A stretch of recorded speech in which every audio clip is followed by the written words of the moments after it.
We're going to get started here with Sarah Eiler. Sarah is a North Carolina native, and she lives in Carthage, right? Yep. I don't know where Carthage is, but she does. That's all that matters. Sarah's going to show us ScreenPal and help us learn how we can use the recording and editing tools. She may have a couple other little tricks up her sleeve today. And I will note that this is the first of what are probably going to be 3 different topics of training. So this is kind of like the getting started with ScreenPal. We're going to do one that's going to focus more on using some of the quizzing features and some of the student recording or commenting features. And then we're also going to do one on more like screen capture and image editing probably as well, right? I think those were our 3 main topics. So if you like what you see today, I definitely encourage you to plan to come to the other trainings that'll happen in October and November as well. And with that, I see lots of names in the chat. I'm gonna be watching the chat, Sarah. So if I see questions come up that you don't catch, I'll be sure to share those. But otherwise, I'm gonna go ahead and put myself on mute and let you take over. Awesome. Thanks, Sarah, for having me. And thanks to all of y'all. I am, like Sarah said, in Carthage, which is outside Pinehurst, which, if you still don't know me, relating one small town to another small town, is about an hour southeast of Raleigh. So we're kind of one of those further suburbs. My husband's stationed at Fort Bragg, so that's why we are in the Sandhills region. I was talking to Sarah. Actually, my mom teaches nurses aid courses at the local community college here, which is Sandhills Community College. So I've been getting a little bit more of a taste of the community college life. We have the Sandhills Promise, which is really cool in this area. So I'm very excited to live here and to help y'all with developing your skills in ScreenPal today. So I'll go on and share my screen. The nice thing about Zoom is I actually can see quite a bit regarding the chat. So hopefully I won't miss any questions, but please feel free to also unmute and ask questions if you have them. I was just checking my Bitly really quick. So I like to start with the screenshot tool, which I know seems like not what you're here for. You're probably thinking about video snippets, but it gives you a little taste of those editing features without feeling overwhelmed, which a lot of people can feel when they first go in to look at our video editing features. So it kind of just gives you a little snippet of what that could look like. So you can take your screenshot from multiple places on your screen. So of course you can use our app. So down here, I've got ScreenPal version 3.0 at the bottom of my screen. I can select to go take a screenshot from the homepage of that. I can also go to ScreenPal.com. So this is our hosting site. You'll hear me say video editor, which means the application that's downloaded on my computer, and then our hosting site, which is where you can upload your videos. Of course, you can also upload your video to Google Drive. You can upload your completed video to YouTube. There's lots of places that you can upload that video, but we also have unlimited hosting capabilities on our website. So you can upload as many as you want. The big key with the hosting site, aka ScreenPal.com, is that when you utilize that quizzing feature, you do have to upload your finished product to ScreenPal.com. So that's kind of the big thing with the hosting, is that all of our quizzing features are through the hosting site. Just something to keep in mind. I know we're not going to dive deep into quizzing today, but just FYI, if you go to the video editor or app and you're like, oh, they said they had quizzing, where is the quizzing option? It's on the hosting site, so you'll be able to see that at ScreenPal.com. And I'll go over all of those sharing options in just a couple of minutes. So you can also capture your screenshot from here. And another cool thing when you download the video editor app is that it actually gives you a nice little quick start button that lives in your computer screen corner. So if you're on a PC, it should be in the bottom right corner of your screen. So I actually love starting from here personally because it's always there no matter what website or application I'm working in. So I can click my little ScreenPal logo here and click Take Screenshot. Now, one of the reasons that I also like to talk about our screenshot tool is I personally have always had a separate Chrome extension to take a screenshot, but ScreenPal just recently released a scrolling screenshot option. So once I click screenshot, I can actually press the tab button on my keyboard, and I've got an option to take a scrolling screenshot. So to do that, I'm just gonna click and drag whatever portion of my window I want to be captured. And the key here is you just want to drag horizontally as far as you want to go, because this is going to kind of decide the frame. So I've got this red and white checkered box here, and I just scroll down and it's going to capture my scrolling screenshot. And once I'm done, I can just click done here. And it's going to automatically pull up my image or my scrolling screenshot in the video editor application. Okay, with me so far? Okay, so it's the same thing for your screen recording, right? You're going to click on record your screen. You have a few more options, but this will give us just a taste of those editing tools here in just a second. Of course, it takes a second because it is a scrolling screenshot, so it's a little bit larger than your normal screenshot. So once I'm in here, and this is great too, y'all, if you are like, I have this one tried and true worksheet that I always want to use, right? I don't know how much you guys use worksheets, but I was a world history teacher for high school. So your girl loved a worksheet when I was in the classroom. So the nice thing is you can annotate those worksheets or annotate readings, right? To help your students, like maybe they're English language learners, and you want to kind of put some numbers in there to guide them through those readings. So you can use the step tool here to really quickly add numbered steps to your image. So I'm going to zoom in on my preview here a little bit so you can toggle, in and out how far you want your zoom to be. I'm going to do this so I can at least see the width of my screen there. So from here, I've got these tools. Now, all of these tools, once again, are tools that are available in the video editor. So this is just kind of giving you a little taste of what you can do in that video editor. So because arrow is used so frequently out of our shape options, we actually separated arrow. So I can change the color of my arrow by clicking on style and then custom here, and I can change the color of my line. Okay. And then you can change the opacity as well if you want it to be a little more transparent. So all I have to do is click and drag to have that arrow there. I can also freehand draw. So if I wanted to, loop a portion around, or maybe you have a stylus with an iPad while you're, planning your instruction and you want to use your stylus to handwrite things, you can do that as well. Or if you're maybe a math instructor and you need to do that, if it's a little bit easier for you than an equation editor, that's an option. And then as far as shapes go, you have lots of shape options here. Right? So you've even got some little equation symbols there that you can utilize. But if I maybe wanted to use the star to draw attention to a certain detail on my screen, I've even annotated readings using this before, where I have a different shape denoted with each question, and then my students know what paragraph to go to find the answer for the question.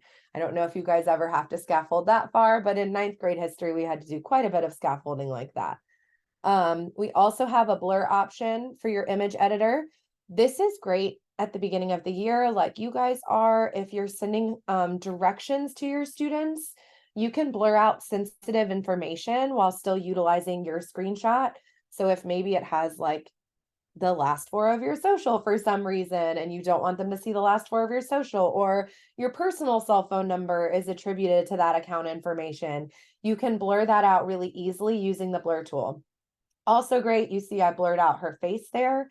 Also great if maybe you have students that haven't turned in a media release form, but you still want to utilize that image for some type of promotion for your program at the college, you can do that as well.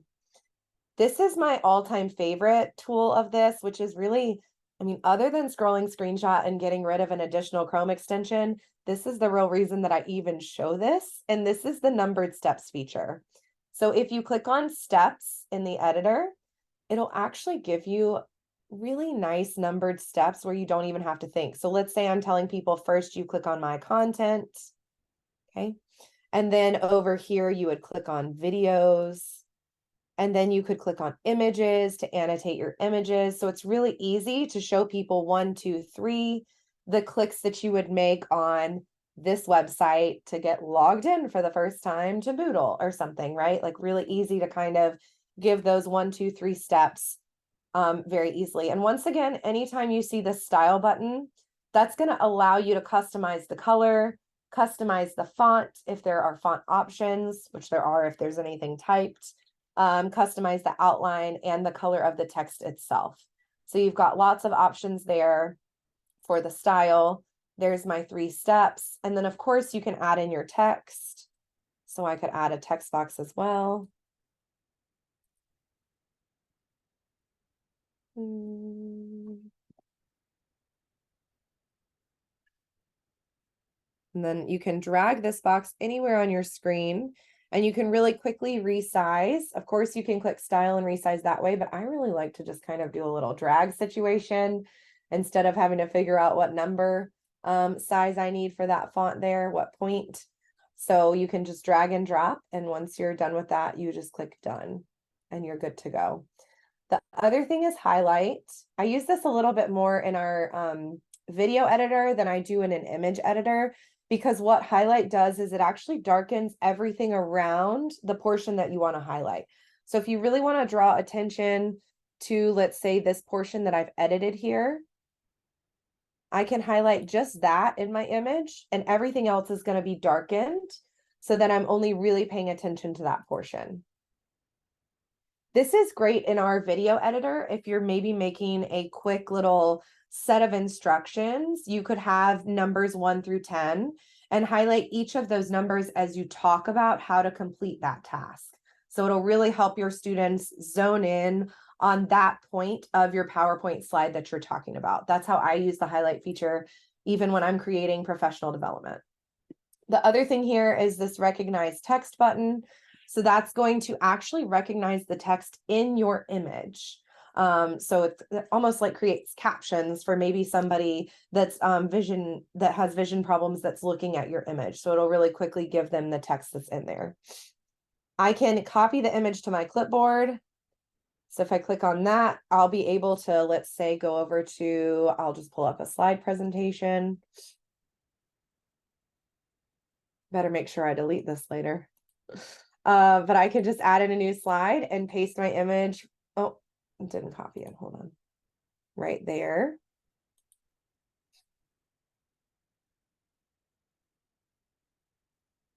There we go. I didn't wait for it to say image copied. And there's my image right there on my Google Slides. So really easy to paste that over there. And then I've got the export file to your computer. So this will export my image as a JPEG to my computer desktop or whatever folder you want to save it in. And then I've also got upload the image. So if you wanted to upload this to ScreenPal, you could do that as well. While we're looking at these upload options, public will just mean that anyone on the web can find your image. Unlisted means that they would need the direct link to your image from the ScreenPal upload to find it. I typically use unlisted, but I rarely have sensitive information on my images. So if you really wanted to be careful about that, I would suggest using password protected. You could use the same password every time if you wanted, and your students could just know that if a password box pops up to type in that password each time. I think for the most part, you'd be safest using unlisted just because then you're not dealing with them typing in a password. But like I said, if there's anything sensitive on there, password protected. Team user just means that anyone who has a Blue Ridge Community College ScreenPal account would have to log into their ScreenPal account to access that tool. So if you're sharing it out with students, I don't recommend using the team user option because they would have to have a ScreenPal account. And with ScreenPal, it's not that everyone who looks at ScreenPal has to have an account. It's whoever creates has to have an account. So just to give you an idea of that. And then you click publish, and that would then upload to the hosting site.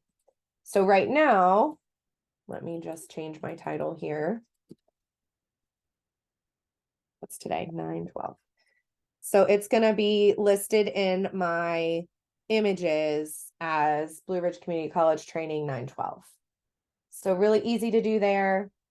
And then same for the videos, right? So everything that's an image, so all of my scrolling screenshots there will be listed as images. I've even got stuff from last week still in there. There's Sarah. So I've got images in there from last week as well. So really easy to do, just to give you kind of a taste of some of those editing features. Are we doing okay so far? I don't see anything in the chat, but does anyone want to take a second to unmute and ask a question? If you hear squealing, it's my toddler downstairs with my mother. Sorry. All right. So that is the very briefest overview of our editing tools. So let me really quickly show you how to record your screen, and the options that we have embedded with that screen recorder. And then we can look at more of the video editing tools once you've recorded your screen.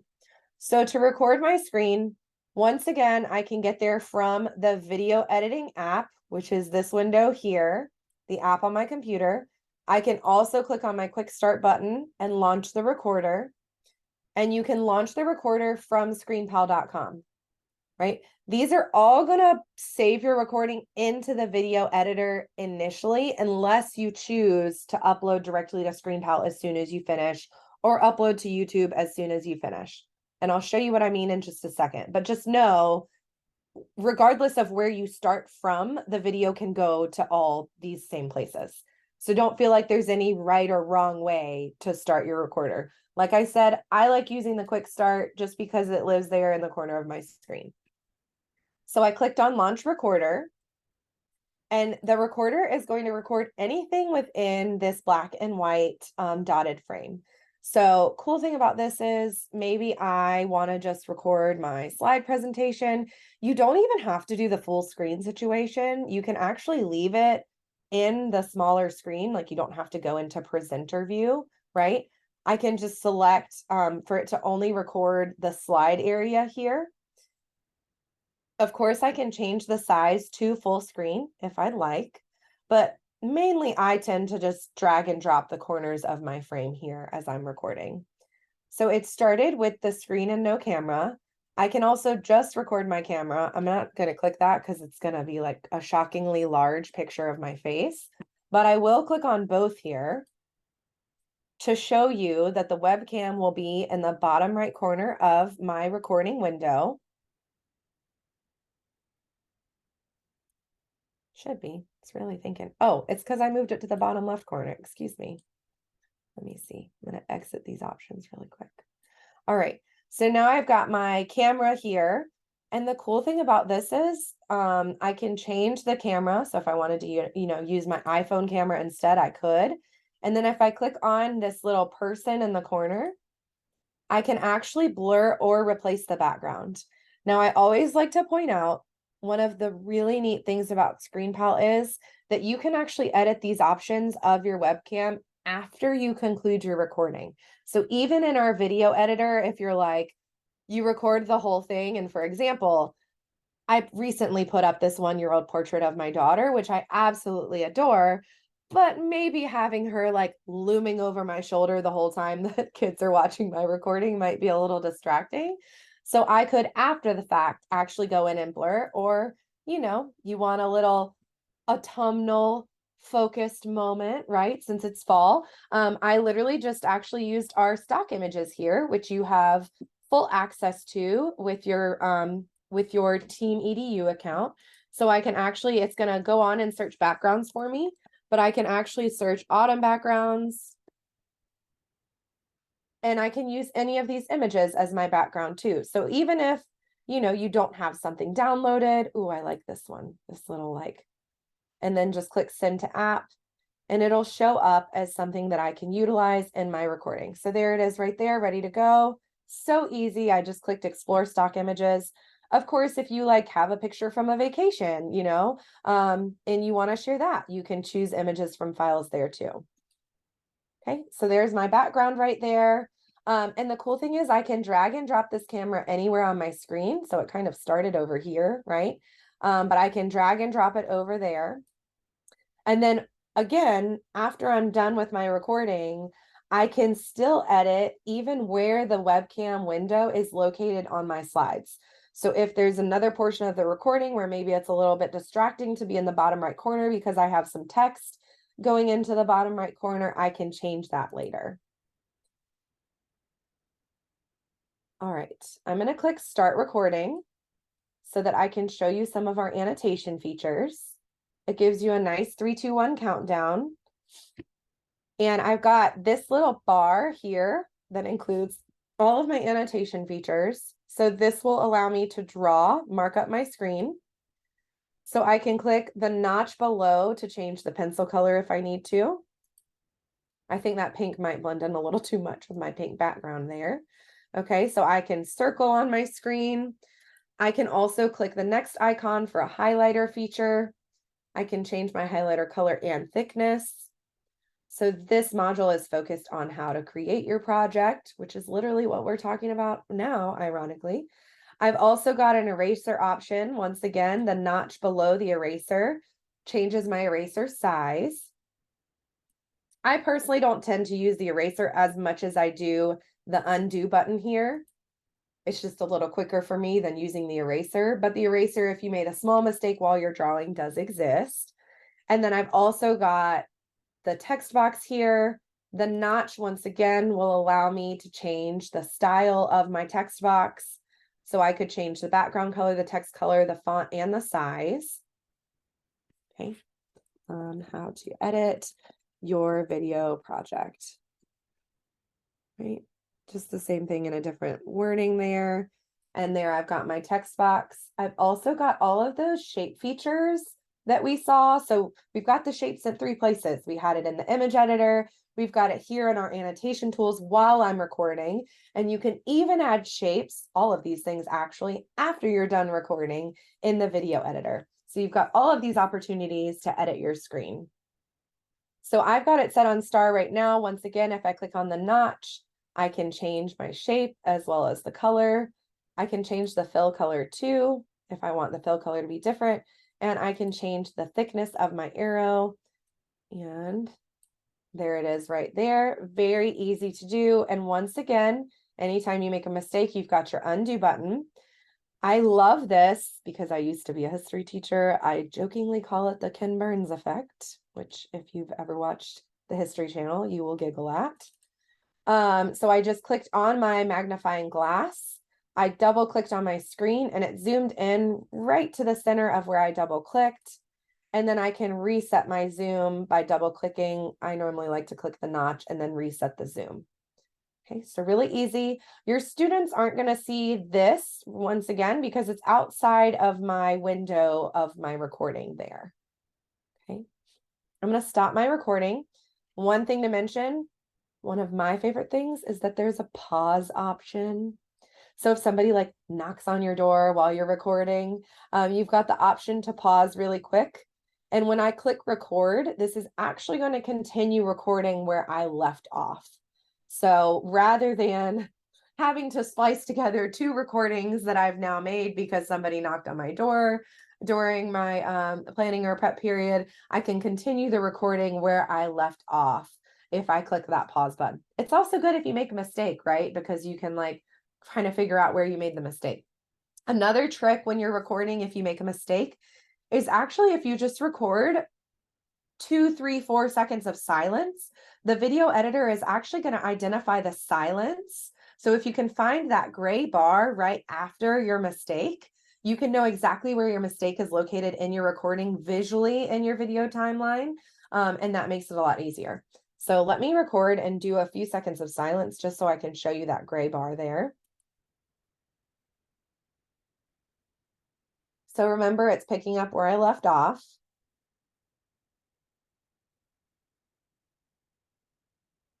And I recorded a few seconds of silence just so we can see that silence identification in the video timeline when we look at our editing features. All right, so now I'm done with my recording. I can annotate, I can hide the draw and zoom controls immediately. I can also play back my recording if I really quickly want to listen to it, watch it, I should say. I can fast forward, rewind, and then I can click on done, or I can delete if I don't want to utilize that recording and I want to start over. So now I've got my sharing options. So once again, regardless of where you start your recording, you've always got these sharing options. You even have these sharing options from the video editor, but you can also do this from here. So I can save or upload. So I'm going to click this if I want to immediately, making no edits, upload it to ScreenPal. I want to upload to YouTube, upload to Google Drive, etc. You can do all of those things after editing your video as well. I've got this quick share option. So this is actually really cool because let's say I'm just getting so many questions about the homework. So I'm like, okay, I'm going to just make a really quick little video explaining how to do this. Or maybe it's even just like, I'm going to make a video that I want students to respond to in an exit ticket, like as we're going through the class's activities for the day. So I can use this quick share and I can actually share the link with them right away. So if I were to click quick share, I could actually share the ScreenPal uploading with you immediately. I'm going to click on edit video because we want to go into our video editor in this case so that I can show you more of those tools. But I wanted to show you that those options are available as soon as you complete your recording. All right. So now it's launching my recorder. I'm going to enter a project name. So Blue Ridge Training 912. Okay. And then I can zoom in on my preview and then I can see, so this is called the video timeline. So down here, I've got my timeline that's 3 minutes and 13 seconds. And each of these gray bars is actually a silence in my video. So if you were using kind of that little quick tip that I gave you of putting in a few seconds of silence after you make a mistake, you can really quickly see where your mistakes are located if each of those silences was a mistake. I could go on and edit those easily. All right, I'm going to play. I actually personally like to zoom in because I have had terrible vision since 3rd grade. So I need the zoom moment here. So this magnifying glass will actually zoom in on my video timeline. So to show you the difference, I'm seeing my entire 3 minutes and 30 seconds here. If I zoom in, it's only showing me 40 seconds at a time. So it's much easier for me to see those edits that I'm including in my video timeline when I zoom in. 3, 2, 1 countdown. And I've got this little bar here that includes all of my annotation features. So this will allow me. So let's say that I know that I'm going over my annotation features in this recording with you guys, but let's say that I'm actually going over each of these points on my slide presentation here. So one of my favorite tools when I'm using slides as my background, so whether it's, PowerPoint or Google Slides, whichever you're using, is I can click on tools. And most of the tools that I'll talk about with you guys today are going to be located under overlay. So if you want to add a text box, that's an overlay. If you want to add a shape, that's an overlay. If you want to highlight, it's an overlay. If you want to blur, it's an overlay. So just know a majority of what you're going to edit your video doing is going to be under that overlay heading. So I'm going to do overlay and then highlight. If you recall from our screenshot, this is the overlay that darkens everything around what I'm highlighting. So it'll really help my students hone in on exactly that point that I'm talking about at that moment in time. So since this is already bolded, I'm going to highlight this. And then I've got options from there. So I can change the style. I could change the color, the opacity, the blur. I can change the shape. I like a rounded corner situation. You can also do an oval or a box there. Lots of options. I could add a zoom. So I could actually zoom in on this highlighted point as well. Normally it's enough for me to do the highlight, but you can even zoom in if you need to get closer. I can transition the highlight in and out.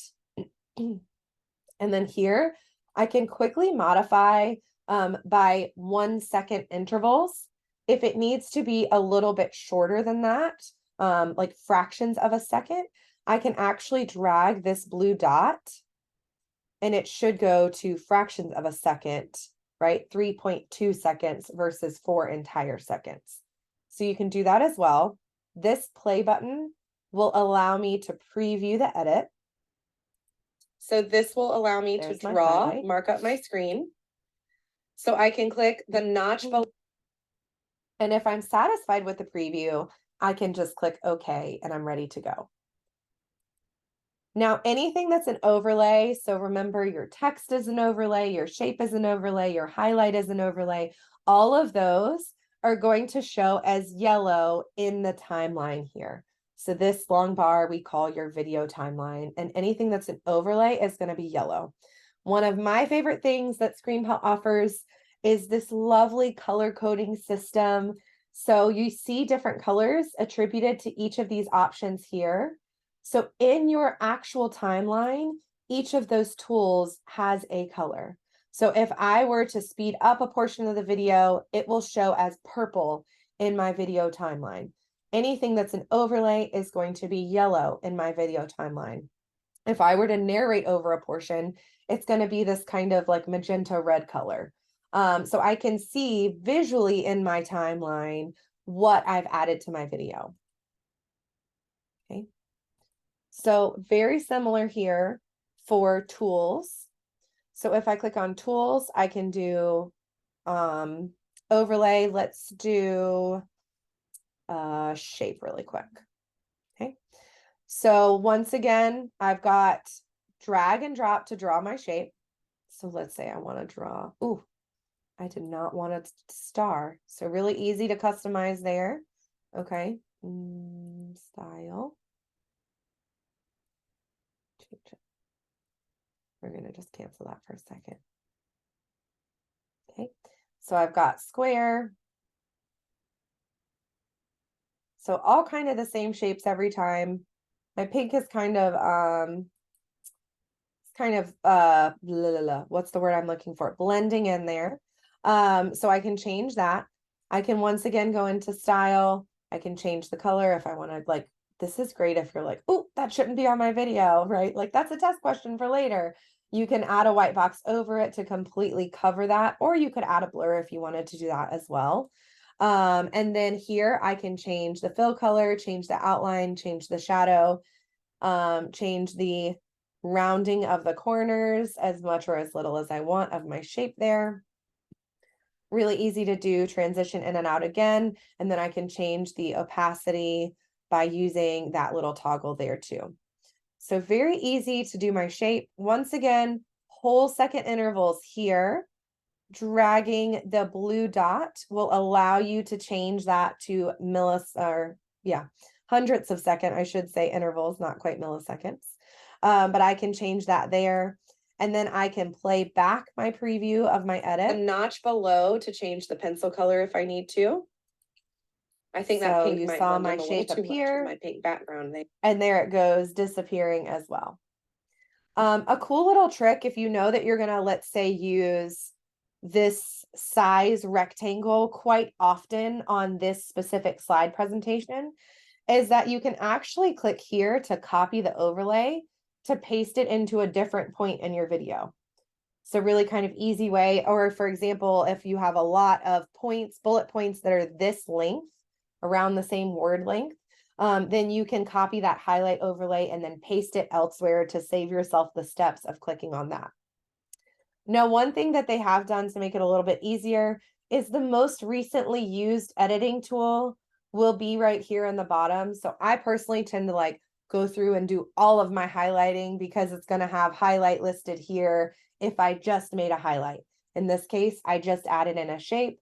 So it's automatically going to give me the option, I should say, to start a new shape edit. Of course, if I needed to change, I could just click tools and change here. You can also have multiple edits at the same point. So let's say I have this highlight, but, well, I don't want to do it with highlight because it darkens everything else. Let's say that I have the shape here, but I also want to blur something out. So if I don't maybe want my students to know the title of the next two sections, then I can blur those two sections out and it will show up at the same time as my shape. This is when this layering tool comes in really handy. So if maybe you have a text box along with a blur, you can actually layer the text box on top of the blur by clicking on layering and changing the layering. It's just like if you were layering in your PowerPoint presentation, or if you're using any of these other image editors and you need to layer, you have the same capability here in your video of making sure one thing shows up on top of another. And then I can see that I have 2 video events now in my timeline. I've got a yellow shape because once again, it's an overlay, and I've got a yellow blur. And when I hover over those in the timeline, it's going to point out where they are on my screen so that I can see which edit that icon is referring to. And as you create more screencasts, more videos, and you edit more, you'll become more acclimated with all of these icons. But it does show you, right? When I hover over shape, it shows me what the shape is, and it shows me what the blur is. All right, let me check our chat. How are we doing so far? No questions, so I think we're okay. All right, so all of the overlays are pretty similar in that you kind of are deciding on the amount of time. I always preview as I'm editing because normally it's just a few seconds that my overlays are anyway. Okay, but let me also show you. Oh, I don't think I clicked done, so now it's going to yell at me. All right, so let me also show you some additional tools here. Oh, she's yelling at me because I didn't say okay. I just know it. There we go. So some additional tools here. You've also got one thing that I use a lot is the speed. And let me actually find one of those little blocks of silence. So these little gray bars here, I know that gray is like, which gray is grayer than the other gray? But there are 2 little gray bars here, which is denoting silence for me. So one of the really cool things, if you see this exclamation point, I always recommend clicking on it because it's going to kind of give you like a pro tip moment, right? Like it's identified that there is 7.3 seconds of silence here. So when I click on this exclamation point, it's going to ask me like, I mean, not to make it sound too much like AI, because I know that's kind of like, depending on who you are, a buzzword or a curse word anymore, but it's going to ask me, do you want us to absorb the silence? Do you want us to cut the silence? Do you want us to speed up the silence? So it's going to kind of give me those options of what to do. And this is really nice because it's going to automatically do it for you. So it's already given me my purple bunny rabbit, which speeds up. You guys, it's a bunny for speeding up and a turtle for slowing down. How cute is that? It tickles me every single time. But I've got the bunny there, so it's already sped it up for me. But the cool thing about the speed is you can actually do it up to 10 times faster. So if you had, quite a long tidbit, maybe where you're clicking around trying to figure something out, then you could speed up that 10, 15 seconds of clicking through. So up to 10 times faster there. We'll do it maybe 3, 4. We'll leave it at 4. Okay. And so then that drastically decrease the amount of time that silence occurs in my video. So once again, purple denotes speed up or slow down. If you wanted to just add that without it telling you to add that, you can just click into your video timeline and you can add that as an individual tool as well. So here I can click tools, and that's just under speed. So it's purple for speed, and I can click speed up or slow down. But I like to point out that it's kind of identifying those silent pieces for you and helping you edit anything like that, right? So I've got another silent portion there with the exclamation point. So anytime you see that exclamation point, see the suggestion, right, that it's making, because it'll probably make your life easier. I could also absorb the silence, which will make it run faster without the silence there, or I can cut the silence. So speaking of cut, one of the things that you might want to do with your video is maybe cut, let's say this is where I made my pause, right, in my recording. So let's say maybe after the pause, I decide that I want to cut that portion of my video. So I can actually click on tools and I can select cut, and it's going to give me a red bar. I'm just going to click on that bar, hold down my mouse, and drag it over. And it's going to highlight that entire area in red. And that portion of my video will be cut. Okay. So I can once again move the selection, right? And then once I'm done, oh, I shouldn't have done it at the end because it's a little hard to see that. But you can see right here, this red dotted line denotes a cut in my video. So once again, let me see if I can draw on that for you guys really quick. There we go. So that little red dotted line right there, that's the cut in my video. So once again, it matches, right, the color of the video in the tools navigation menu. All right. How are we feeling? Kind of okay? There's a lot, right? There's a lot, Sarah. That's what I'm hearing from folks. There's a lot to learn. There is. So the last thing that I want to show you on our editing screen, other than those sharing options again, is the captions. Because one of my favorite things about having a paid ScreenPal account, which you guys aren't paying for, the school is paying for, obviously, is our speech to text caption generator. So from the standpoint of somebody who had a lot of students speaking multiple languages when I was in the classroom in Wake County and Raleigh area, I love just being able to generate those captions really easily for everyone. Of course, it doesn't translate, right? But at least they would have the additional being able to read at the bottom. Great accommodation there. So you've got three choices. You've got captions from file. So this would be if you, which people rarely have, but if you had your captions in a text file, you could upload that file. The other choice that's not speech to text is blank captions. So this is a great option if maybe a lot of your English language learners speak the same language and you might speak that language as well, in that you could type these blank captions in the spoken language versus the language of the video, right? So let's say that like I learned German in high school. I know random. I lived in Charlotte. We had a good German program. So maybe my German teacher had a video that was in German, but wanted to provide English closed captions. Then I could use that blank captions editor to type in the captions myself in English to match the German that was being spoken in the video. So that's kind of the only translation option we have as of right now. Of course, that can always change. But the thing that I use the most is the speech to text.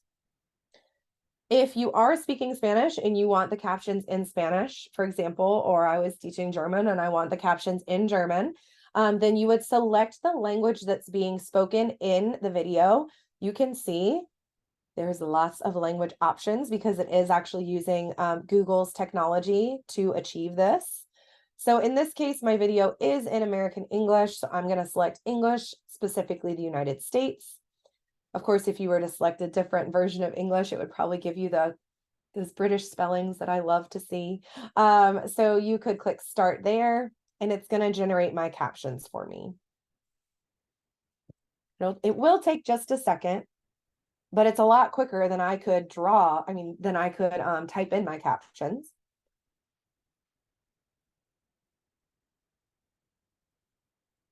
So here, I'm pretty sure that I said annotation and not invitation. Downside of, having any type of accent.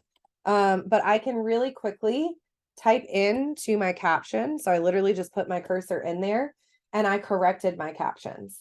So I will typically just press play and listen to my captions and make sure that they match. I would say 95% of my captions normally match what I'm saying. But occasionally I have one or two words that are incorrect. So that's literally how easy it was to add the captions. Occasionally you'll have a longer paragraph like this. So if maybe I'm worried about my captions getting off on the screen, then I can change the sync points. Very easy to do. And once again, anytime you make a mistake, you've got your undo button. So that one actually synced pretty well, meaning the captions matched on the screen at the speed that I was speaking. But if it ever happens that they don't match, you can click anywhere in here as you're playing and click on plus sync point, and then position the cursor before the text you want to show at that point in the video. So if it's that I need it to sync to the word mistake as I'm saying the word mistake, I just click there in front of the word mistake. I press enter, and it's going to add an additional sync point for the captions in my video. So I like to show that because occasionally I'll run into an example where, let's say I don't pause enough between sentences, and it might have like 3 or 4 sentences within one sync point, and I can add additional sync points in between those sentences to make my captions line up with the speed at which I'm talking. It's very few and far between. I think I've only had that happen in 1 or 2 videos that I recorded a little too quickly, but just in case that happens to you, I like to point it out. And Sarah's recording this, so you guys can always look back at that later if you have that issue. Once I'm done with my captions, so there's my captions on my video there, and I'm completely done editing my video. You can also add music to your videos, which is a good time. So if you want to add like a little backtrack the whole time, you can add music. There's lots of stock music that you can utilize. I won't do that because I'm talking through this whole video, but I can click done editing video. And then, like I said, you've got your upload options. So if you want to turn this video into a ScreenPal quiz, you're going to select upload to ScreenPal. We'll have a separate training on that later, but I can select upload to ScreenPal. On this page, I've also got upload to Google Drive and save as video file. So this will download this as an MP4 on my computer. Once again, my editing screen, I can go back. If you are uploading to a YouTube channel, the 3 lines with the plus has a more publishing options section. And there you'll see upload to YouTube, upload to Vimeo, and upload to Dropbox, in addition to ScreenPal, Google Drive, and save as video file. So I'm going to upload to ScreenPal. So the key here is that whatever you edit in the video editor is not automatically going to get uploaded to ScreenPal, right? And never does ScreenPal keep you away from your video, right? Like you can always access that video. You can always edit that video. So once I'm done editing, I've got a couple of options. I can obviously change my title here. I can decide if I want, so this will give that cute little circle around my cursor, which I normally leave in because a lot of my videos are showing people where to click. So I can change whether or not that cursor is highlighted here. I can do the quality, so a lower quality or a higher quality. Make sure if I just created my captions, chances are English for the captions will be selected. It's whatever language you created them in. But make sure that that checkbox is checked. And then once again, you have the option to change your visibility. So public is anyone who visits your site will see it. Unlisted, your students would have to have a direct link to see it. Password protected, direct link and a password, and then the team user. So that would be anyone else who's logged into ScreenPal from Blue Ridge. So that would kind of limit it for your students. I'm going to click publish.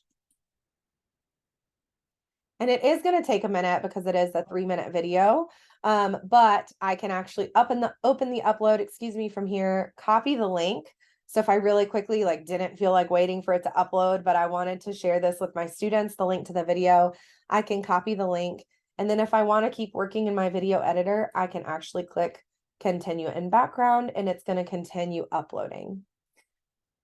Now, one thing, if you are working on multiple devices that will make your life easier is turning this auto backup on. So I have it enabled. This means that it will automatically back up whatever I create on this device, and I could open the ScreenPal video editor application on another device and edit that same video. So if you were to maybe open ScreenPal on a device at home, you could still edit your ScreenPal video utilizing a different device if you have that auto backup turned on. You can back each one up individually as well, but I typically just leave the auto backup on. It's kind of like the auto save on a Google Doc or something like that. It just gives me a little bit of peace of mind.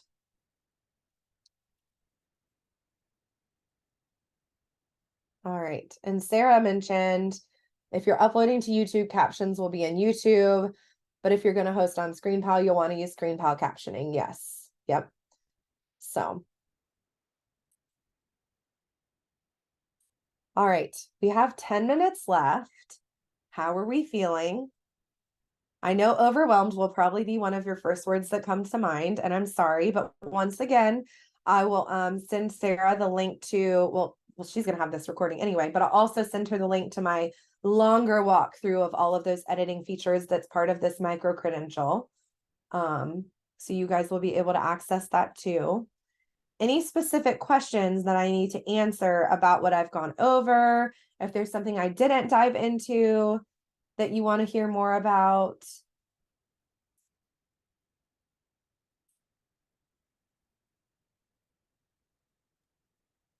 All right. Sarah, I have a question. Yeah.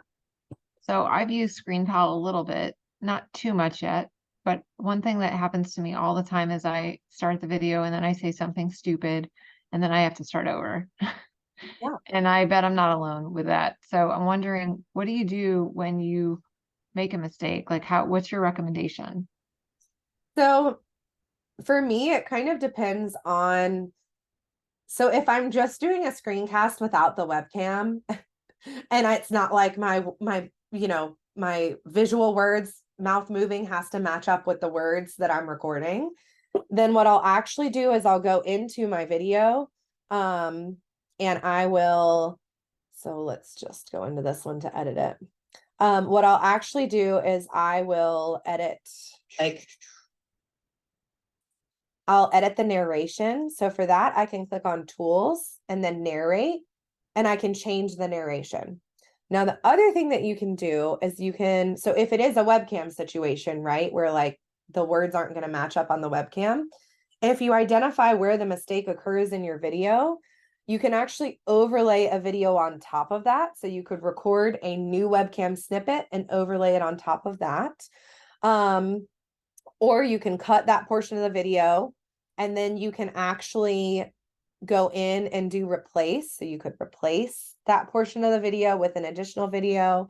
Or I could insert another video file. So I could re-record correctly that portion of my lecture and delete, right? Use the cut feature to cut out the portion that I made the mistake in.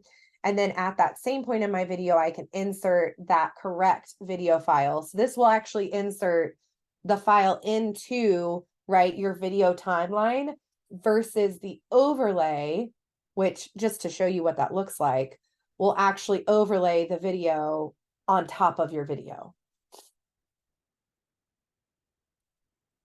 I know that was probably like more than you needed to There's answer. a lot of choices. But I wanted to give you like multiple options, right? Like for me, it really depends. Like I get really excited when I make a mistake and it's just a narration situation, because that's a lot easier for me to correct than one that includes a webcam. But I could even do the layering piece here. So like if I do this video here, I can change my layering. And actually cover that up. Let's see. Oh, she's being finicky. I think my mouse might be dying, honestly. But I can do layering and then here, drag box to reorder the layering. So if I wanted this above the camera, right, then when I drag it down, it should, there we go, cover up my webcam.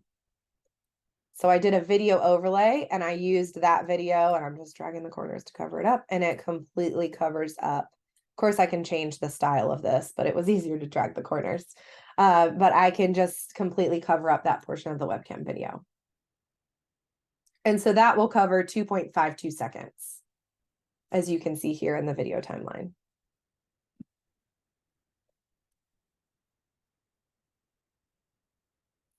All right. Okay, what if I had a video that was like a video that already existed, but it wasn't created in ScreenPal? Like, could I pull an MP4 in and use ScreenPal editor to update the video? Yeah, absolutely. Go back to, so just go into, so once again, I'm in the ScreenPal video editing app, right? And then I just click here, the little, I joke that it's like a closing door, right? That's what that looks like to me, but just the icon for importing a video. So here I can click there and it'll open my file selection for anything that's on my computer. Of course, I've got mine connected to Google Drive, so I could also pull from my Google Drive. and then I can open this file, and it's going to allow me to edit that file in ScreenPal. Now, one of the things that I love about this is if you were to like, and talk about like personalizing your instruction. Sorry, I'm digging into a rabbit hole with this, but here we are. So I uploaded this cute little video of me waving, and one of the really cool things that you could do, so like imagine you're like, do a picture of you like jumping for joy because somebody like got a good grade on something, right? So I can upload that little MP4 video maybe from my photos on my phone.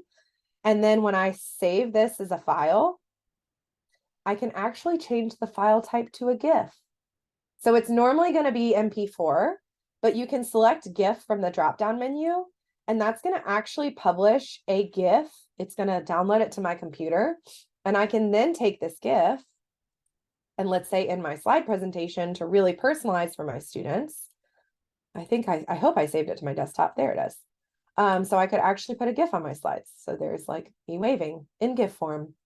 So it's just a moving picture that I used ScreenPal to create.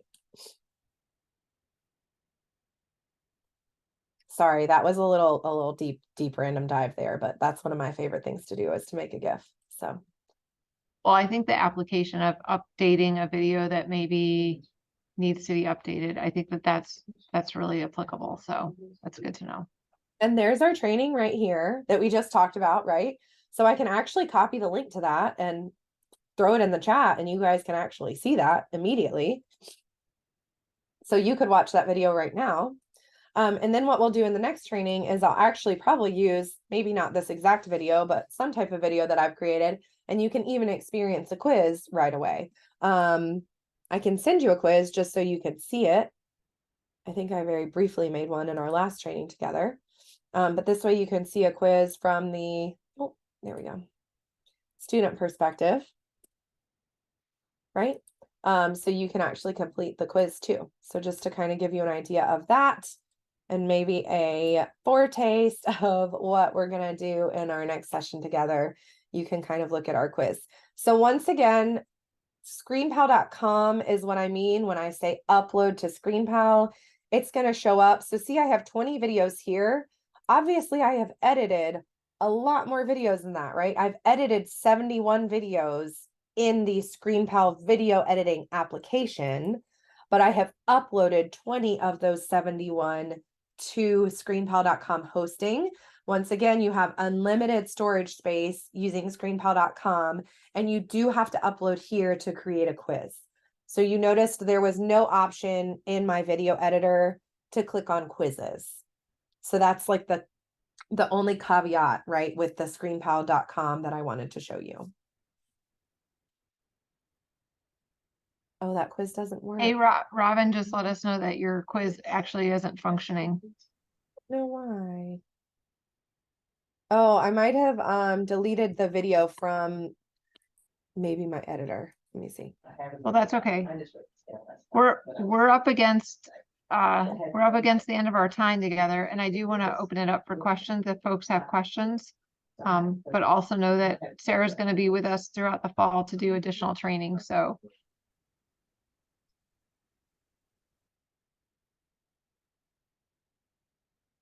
All right. So I'll hang out if anybody has questions. Just let me know. I'll be here for a few more minutes. So just feel free to unmute.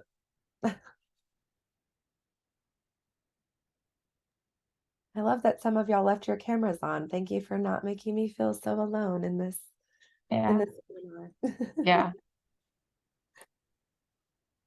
Thanks for coming to the ScreenPal training to everybody who's on the call. I'm going to be sending you a follow-up email, and also I'll be sharing out the recording. So we really appreciate you jumping right into this. You're our early adopters. Hey, you're gonna love it, I promise. It's overwhelming for like a week, and then you're like, oh, how did I ever live without this?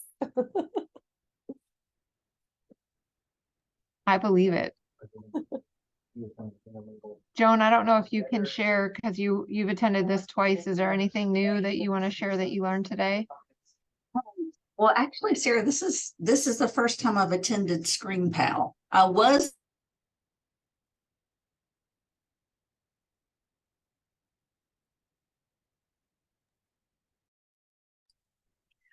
So I actually haven't been to this before. I think you're remembering me from the AI professional development. This I'm is so what's new embarrassed. for me. Yeah, we were together on the AI training last Yeah, week. I'm sorry, yeah. Joan. So yeah, I really enjoyed it, and I'm glad that we're going to get a video follow-ups because I'm definitely going to need a refresher. But I think it's got a great application for my ESL students, so I'm very excited. Yeah. Elijah, I know you're going to probably be jumping in to use this for your accounting class, and Sarah is an email away, and so am I. So just know that as you have questions, you can check in with either one of us. All right, that sounds great. Thank you. Yeah, for sure. All right, well, we're going to go ahead and end the recording, and